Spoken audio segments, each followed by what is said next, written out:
ছোটবেলায় বাবা-মা মারা যাওয়ার পরে আমি আমার কাকুর কাছে মানুষ হয়েছি। কিন্তু কোনোদিন স্বপ্নেও ভাবিনি যে সেই মানুষটি আমার সাথে এত বড় অন্যায় করবে। আমার নাম রুমি। আসলে ছোটবেলায় কাকু আমার প্রতি ওই ধরনের ব্যবহার বুঝতে পারতাম না। ধীরে ধীরে যখন বড় হয়ে উঠছি তখন বুঝতে পারি আমার কাকু তো আমাকে নোংরা কথা বলত। আমার বয়স তখন মাত্র 16 বছর। ভগবান না করুক আমার মতো এত খারাপ দিন আর কোনো মেয়েকে দেখতে হয়। আমার কাকু সারাদিন বাড়ির বাইরে থাকত এবং রাতের বেলা মাতাল হয়ে বাড়ি ফেরত।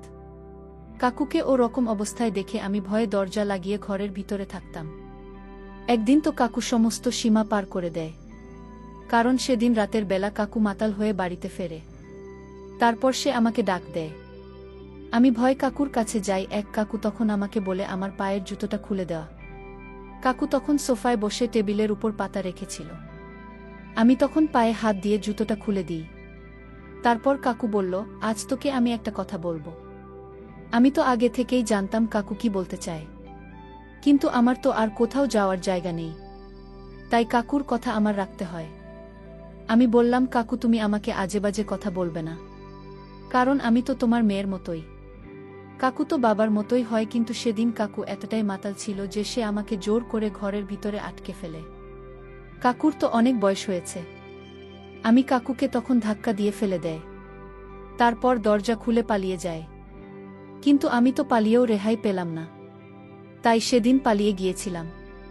বাবা মা না থাকার কষ্টটা যে কি একমাত্র আমি এবং আমার ভগবান জানতাম। আমার নিজের কাকু যে আমার সঙ্গে এত খারাপ ব্যবহার করবে, এখন এটা ভেবে আমার খুব খারাপ লাগে। সেদিন রাতের বেলা যখন আমি বাড়ি থেকে পালিয়ে রাস্তায় রাস্তায় ঘুরে বেড়াচ্ছিলাম এবং আমার মাথা কাজ করছিল না যে আমি এবার কি করব, কোথায় যাব, কারণ আমার বয়স তখন মাত্র 16 বছর। ওই রাতে আমি যখন পাগলের মতো রাস্তায় রাস্তায় ঘুরে বেড়াচ্ছিলাম, তখন হঠাৎ করে একটা বড় গাড়ি আমার সামনে আসে। তারপর গাড়ি থেকে নেমে আসেন একজন ভদ্রমহিলা। ওই ভদ্রমহিলা আমার সামনে এসে বলে, কি হয়েছে মা, তুমি এত রাতে রাস্তায় রাস্তায় একা ঘুরে বেড়াচ্ছে কেন? তোমার বাবা মা তো তোমার জন্য অপেক্ষা করবে। তারপর ওই মহিলাটি আমার চোখের জল মুছে বলে, তোমার কি হয়েছে? তুমি এভাবে কাঁদছো কেন? আমি তোমার মায়ের মতোই, তোমার কষ্ট আমাকে বলতে পারো। ওই ভদ্রমহিলাকে দেখে আমি আন্দাজ করতে পেরেছিলাম যে উনার বয়স কাছাকাছি প্রায় 50 বছর হবে। তারপর উনি আমাকে গাড়ির ভিতরে নিয়ে যান। আমি এবং আমার চোখ মুখ মুছে বলেন, কি হয়েছে তোমার? এবার শান্তভাবে আমাকে বলো। বাবা মায়ের মারা যাওয়ার পরে এত বছরে আমাকে এভাবে কেউ মাথায় হাত দিয়ে মায়ের মতো করে ভালোবাসা দেয়নি। আমি তখন ওনাকে বলি যে ছোটবেলা থেকে বাবা মায়ের মারা যাওয়ার পরে কিভাবে আমার নিজের কাকু আমার সঙ্গে খারাপ ব্যবহার করত, এবং ওই ভদ্রমহিলাকে এটাও বলি যে আমি আর কাকুর কাছে থাকতে চাই না, কারণ কাকুর কাছে থাকলে উনি যে কোনো সময় বাবা ও মেয়ের সম্পর্ক খারাপ করে দেবেন, কারণ কাকুরা তো বাবার সমতুল্য হয়। আমার সব কথা শোনার পরে ভদ্রমহিলাটি আমাকে জড়িয়ে ধরেন এবং বলেন, তোমাকে আর ওখানে ফিরে যেতে হবে না, আমি তোমার ব্যবস্থা করে দেব। আমার চেনাজানা আশ্রম আছে, ওই আশ্রমের তোমার মতো অসহায় মেয়েদের থাকতে দেওয়া হয়, ওখানে লেখাপড়ার ব্যবস্থা আছে। আমি তোমাকে কাল সকালবেলা ওই আশ্রমে নিয়ে যাব। আজ অনেক রাত হয়ে গেছে, তুমি এই মুহূর্তে আমার বাড়ি চলো। ওই মহিলাটির কথা শুনে আমি ওনার বাড়ি যেতে রাজি হয়ে যাই, কারণ বাবা মায়ের মারা যাওয়ার পরেই ভাবে আমার পাশে বসে কেউ আমার কষ্ট জানার চেষ্টাও করেনি। তারপর আমি ওই ভদ্রমহিলার সঙ্গে ওনার বাড়ি চলে আসি। সেদিন রাতে ওর বাড়িতে খাওয়া দাওয়া করেছিলাম। তারপর উনি একটা রুমে আমাকে থাকতে দিয়েছিলেন। তারপরের দিন সকালবেলা ভদ্রমহিলা আমাকে নিয়ে আশ্রমে চলে যান। আশ্রমে আসার পরে আশ্রমের পরিবেশ দেখে আমি খুব খুশি হয়েছিলাম, কারণ ওখানে আমার মতো আরও অনেক মেয়ে ছিল। তাদের মুখের হাসি দেখে ভেবেছিলাম এবার হয়তো আমার কষ্টের দিন শেষ এবং আমার মুখে এবার হাসি ফুটবে। তারপরে ভদ্রমহিলাটি আমাকে ওই আশ্রমে ছেড়ে চলে যায়। ওই আশ্রমটি যে মহিলা ছিল, ওই মহিলাকে আশ্রমের সবাই ম্যাম বলে ডাকত। সেদিন আশ্রমে আসার পরে আমার ম্যাডামের সঙ্গে দেখা হয়নি। ওই আশ্রমে রাকিব বলে একটা ছেলে ছিল, সে ওই আশ্রমে স্টাফ হিসাবে ছিল। রাকিব আমাকে দেখার পর বলে, তোমার সঙ্গে যা হয়েছে আমি সব শুনেছি। যে ভদ্রমহিলাটি তোমাকে এখানে রেখে গেছেন, উনি আমাকে তোমার ব্যাপারে সব কিছু বলেছেন। আজ রাতের বেলা তোমার ম্যাডামের সঙ্গে দেখা হবে। এখন তুমি রুমে গিয়ে আরাম করো। তারপর রাকিব সাহারা বলে একটা মেয়েকে ডাক দেয়। তারপর রাকিব সাহারাকে বলে, রুমিকে তোমার রুমে নিয়ে যাও। আজ থেকে তুমি তোমার রুমে থাকবে। তারপর সাহারা দিদি আমাকে নিজের রুমে নিয়ে যায়। ও বলে এই রুমে থাকতে গেলে কিন্তু পরিষ্কার পরিচ্ছন্নভাবে থাকতে হবে। এই রুমটাকে নোংরা করা যাবে না। আর আলমারিতে আমার জামা কাপড় আছে, আমার জামা কাপড়ে একদম হাত দেবে না। আমি যখন সাহারা দিদিকে বলো ঠিক আছে দিদি, আমি রুমটাকে পরিষ্কার পরিচ্ছন্নভাবে রাখব, তখন সাহারা দিদি আমার দিকে তাকিয়ে বলে, তুমি আমাকে কি বললে আর একবার বলো। আমি তখন সাহারা দিদির দিকে তাকিয়ে বলি, ঠিক আছে দিদি, আমি রুমটাকে পরিষ্কার করে রাখব। তারপর সে আমার হাত ধরে বলে, আসলে এতদিন ধরে আমি এখানে আছি, আমাকে এত রেসপেক্ট দিয়ে কেউ কথা বলেনি। তুমি যখন আমাকে দিদি বললে আমার খুব ভালো লাগল। তাই আজ থেকে তুমি আমার ছোট বোনের মতো, তোমার যা দরকার হবে আমাকে বলবে। সেদিন সারাদিন আমি খুব খুশি ছিলাম। তারপর রাতের বেলা দেখি সাহারা দিদি আমাকে ডাকতে এসেছে, তুমি তাড়াতাড়ি নিচে চলো, ম্যাডাম আশ্রমে চলে এসেছে এবং তোমার সঙ্গে দেখা করার জন্য নিচে দেখেছেন। আমি তখন অনেক বেশি এক্সাইটেড হয়ে ম্যাডামের সঙ্গে দেখা করতে চাই। আমি যখন নিচে যাই তখন ম্যাডামের সাজ পোশাক দেখে আমি খুব আশ্চর্য হয়েছিলাম। তারপর উনি আমাকে পা থেকে মাথা পর্যন্ত খুব ভালো করে দেখেন। তারপর বলেন, এই মেয়েটি তো আমার আশ্রমে 4 চাঁদ লাগিয়ে দেবে, কারণ আমি দেখতে খুবই সুন্দর ছিলাম। আমি তো কিছুই বুঝতে পারছিলাম না উনি কেন আমার দিকে এরকম ভাবে তাকিয়েছিলেন এবং কেন উনি ওই ধরনের কথা বলছিলেন। ভেবেছিলাম ম্যাডামের সঙ্গে বসে কিছুক্ষণ কথা বলবো এবং গল্প করব, কিন্তু উনি তো রাগী মেজাজে ছিলেন। আমি প্রথম দিন ওনার চোখ মুখ দেখেই বুঝতে পেরেছিলাম। সেই দিন ম্যাডাম আমাকে দেখার পরে সাহারা দিদিকে বলে, কালকে রুমিকে রেডি করার দায়িত্ব তোমার। আমি তো বুঝতে পারছিলাম না কালকে কিসের জন্য ম্যাডাম আমাকে রেডি করার কথা বলেছিলেন। তারপর সেদিন রাতের বেলা খাওয়া দাওয়া সেরে সবাই নিজের ঘরে শুয়ে পড়ে।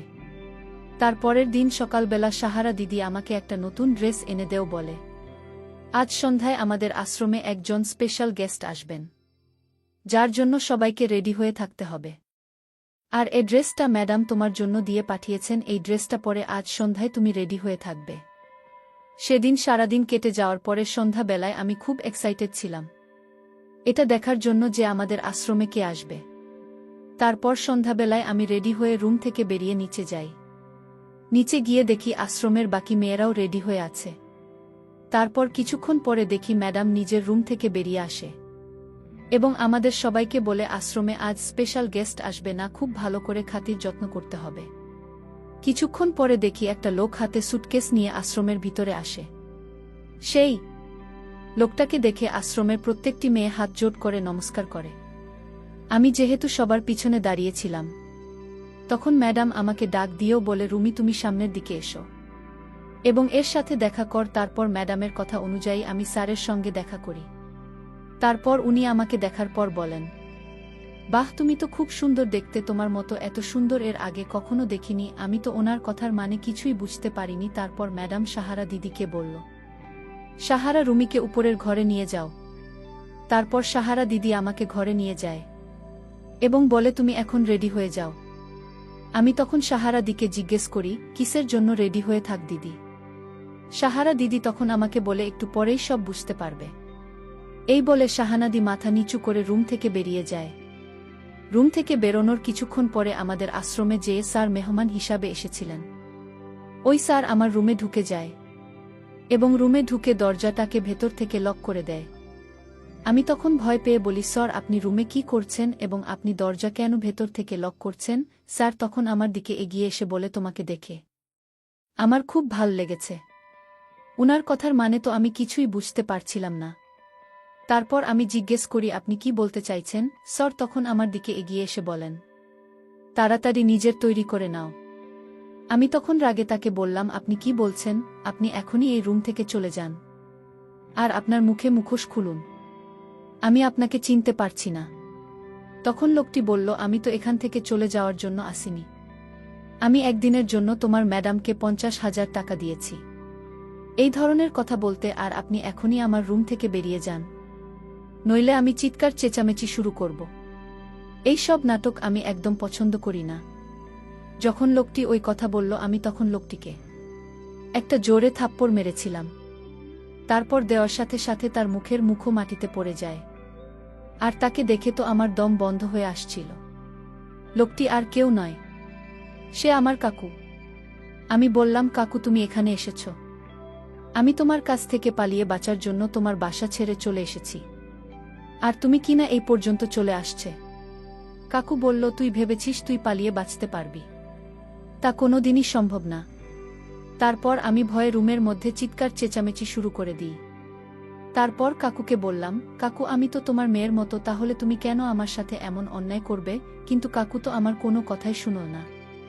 তারপর আমি কোনো উপায় না পেয়ে যখন ভয়ে চিৎকার দিলাম, তখন ম্যাডাম আমার রুমে আসলো। ভেবেছিলাম ম্যাডাম যেহেতু রুমে চলে এসেছে তাহলে আমাকে এবার রক্ষা করবে। কিন্তু আমি যখন ম্যাডামকে তার ব্যাপারে সব কথা বলেছিলাম, তখন ম্যাডাম আমার গালে একটা থাপ্পড় মেরে বলে, স্যারের সাথে ভালো ব্যবহার কর, নইলে আমার থেকে খারাপ আর কেউ হবে না। আমি ম্যাডামকে বললাম, ম্যাডাম সে তো কোনো ছাড় নয়, সে আমার নিজের কাকু, যার ভয়ে আমি কাকুর বাড়ি থেকে পালিয়েছিলাম, আর সেই কিনা এখানে আসলো। আমি কাকুকে বললাম, কাকু তুমি তো মানুষ না, মানুষ নামের কলঙ্ক তুমি, যে কিনা নিজের ভাতিজিকে এরকম করতে পারে। কাকু তোমার এখানে টাকা দিয়ে কোনো কিছু করা লাগবে না, তুমি ম্যাডামের কাছ থেকে টাকাগুলো ফেরত নাও, আমি কথা দিচ্ছি আমি আবার তোমার বাড়িতে ফিরে যাব, আমি তোমার সমস্ত কথা মেনে নেব এবং তুমি যা চাও তাই পাবে, কিন্তু দয়া করে এখান থেকে তুমি আমাকে নিয়ে যাও। তখন আমার কাকু বলে, তুই সত্যি বলছিস? যদি সত্যি বলিস তাহলে আমি তোকে এখান থেকে নিয়ে যাব আমার বাড়িতে, কিন্তু তুই আমাকে কখনো ধোঁকা দিতে পারবি না, আমি তো তোকে চাই। তারপর কাকুর কথায় আমি রাজি হয়ে গেলাম। তারপর কাকু আমাকে এখান থেকে বের করে তার নিজের বাড়িতে নিয়ে গেল। আমি কাকুকে বললাম, কাকু আমি তোমাকে অনেক পছন্দ করি, কিন্তু তুমি আমার সাথে এরকম খারাপ ব্যবহার করো না। তারপর কাকুর বাড়িতে যখন আসলাম, তখন আমি একটি অন্য রুমে ঘুমাচ্ছিলাম। তারপর অর্ধেক রাতে কাকু জেগে উঠল, কিন্তু আমি ঘুমাইনি, ঘুমের ভান করেছিলাম, কারণ আমি জানতাম কাকুর নজর ভালো না, তাই আমি ঘুমাইনি। আমার মনের মধ্যে একটা সিদ্ধান্ত কাজ করেছে, আমি যে করে হোক তার হাত থেকে আমাদের বাঁচাতে হবে। তাই এই শয়তান কাকুকে মেরে ফেলার সিদ্ধান্ত নেয়। মনে মনে আমি কাকুকে বললাম, কাকু তুমি আজ রাতে আমার ঘরে আসবে এবং তুমি যা বলেছ তাই হবে। আমি তাকে মিথ্যা কথা দিয়ে আমার ঘরে নিয়ে আসলাম। তারপর আমি আগে থেকে একটি শরবত তৈরি করে রেখেছিলাম কাকুকে খাওয়ানোর জন্য। কাকু মনের আনন্দে আমার ঘরের ভিতর প্রবেশ করল। কাকুর মুখে হাসির ছাপ ছিল, কাকুকে দেখে খুব আনন্দিত মনে হচ্ছিল। কাকু যখন আমার বিছানায় বসল, কাকু তখন বলা, আজ তুমি নিজের ইচ্ছায় বলেছিস তোর ঘরে আসতে, তাই আমি আসলাম। আমি কাকুকে বললাম, কাকু তুমি এই শরবত খেয়ে নাও, কারণ অনেক দিন ধরে আমি তোমার সেবা যত্ন করতে পারিনি, তুমি আমাকে ক্ষমা করে দিও, আর এই শরবতটা খেয়ে নাও। তারপর তোমার সাথে কাকু আমার কথা শুনে খুব খুশি হলেন এবং শরবতও খেয়ে নিলেন। শরবত খাওয়ার সাথে সাথে কাকু বিছানায় পড়ে গেলেন। তার কিছুক্ষণ পরেই কাকু মারা গেলেন। তারপর বাড়ির আশপাশের লোকেরা জেনে গেল। বাড়ির লোকেরা কিন্তু এটা বুঝতে পারেনি যে আমি তাকে মেরে ফেলেছি। সবশেষে দর্শকদের উদ্দেশ্য করে একটি কথা বলতে চাই, এরকম কাকু থাকার চেয়ে না থাকা অনেক ভালো। সে একজন চরিত্রহীন ছিল, এতটাই খারাপ ছিল যে সে নিজের ভাতিজির সাথে। বন্ধুরা, আজকের গল্পটা এখানেই শেষ করছি। যদি গল্পটি তোমাদের কাছে ভালো লেগে থাকে তাহলে অবশ্যই চ্যানেলটি সাবস্ক্রাইব করে পাশে থাকবে। ধন্যবাদ।